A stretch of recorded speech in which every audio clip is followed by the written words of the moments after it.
الجزائر، والمسؤول عن حشد هذا الكم الهائل من كلاب السكك وحثالة المجتمع الجزائري لتشجيع منتخبه.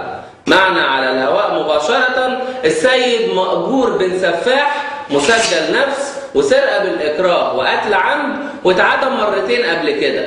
أهلا بيك سيد مأجور بن سفاح. اسمع، نقول لك لا سلام ولا كلام بيني وبينك. اسمع، أنت تترمي هنا وتقعد زي اللي في رجلك، ولما أسألك ترد، فاهم؟ قول لي ازاي يا ابني قدرت تجمع هذا الكم الهائل من المساجين وكلاب الشوارع وحثالة المجتمع الجزائري علشان ترهبوا بيهم اخواتكم المصريين في السودان؟ اسمع نقول لك سي تري فاسيل يا ابني اتكلم عربي، احنا عرب. Tu ne parles français؟ ايوه كده. سهل جدا انه تلاقي مجرمين وسفاحين بالجزائر. هذا بدايات التدريب عند الصبيان والشباب توعنا، انه صغير يتعلم كيف يقطع اصابيعه، اصابيع اخوه، تخد عين اخوه. يعني انتوا ارهابيين من وانتوا صغيرين؟ يا اخوي قول لي سيد مأجور، هل تعرضت لأي حادثة في الصغر أثرت عليك؟ يعني مثلا هل كنت بتتخبط وأنت صغير مثلا في السرير وأنت قايم تشرب؟ هل في أي حادثة من النوع ده أثرت عليك في الكبر؟ منذ البداية أنت تحاول استفزازي، ها؟ نعم تخبطت بالزيف وأنا صغير. كثير خبطني المدرس تاعي، كثير الدكتور خيطني الجرح، خبطت بالزيف يا أخي. طيب سيد مأجور، سيبك من العقد القديمة وخلينا نتكلم في الجديد.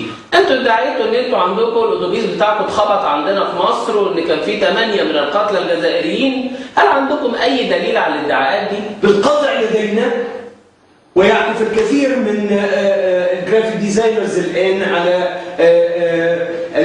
الصور الملفقة ووضع صور لعصابات الشوارع وتظبيط التمثيلية مفبركة علشان تقدموها للفيفا. نعم. طب قول لي سيد مأجور، ايه السبب ورا ان انتوا اشتريتوا كل الاسلحة البيضاء اللي موجودة في السودان قبل المباراة؟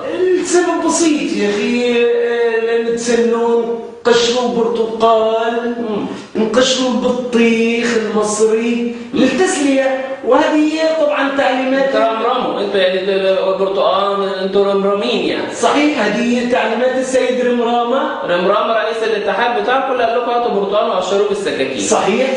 لكن ما كنتش جايبين عشان ترهبوا المصريين ولا حاجة.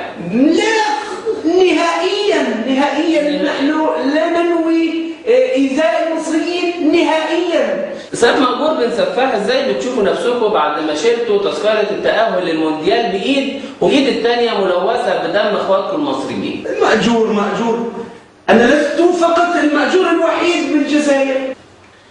يبقى أيها المصريون أن نقول أننا نرفض العنف، نرفض التعصب، نرفض البلطجة، نرفض الهمجية، نرفض إهدار دم العروبة، نرفض الكذب والافتراء والادعاء، لكن في نفس الوقت احنا بنرفض الذل وبنرفض الإهانة وبنرفض إهدار كرامة أي مصري على وجه الأرض. وعشان كده سيد مأجور، الشعب المصري محملني أمانة مش هتغلى عليكم أبدا.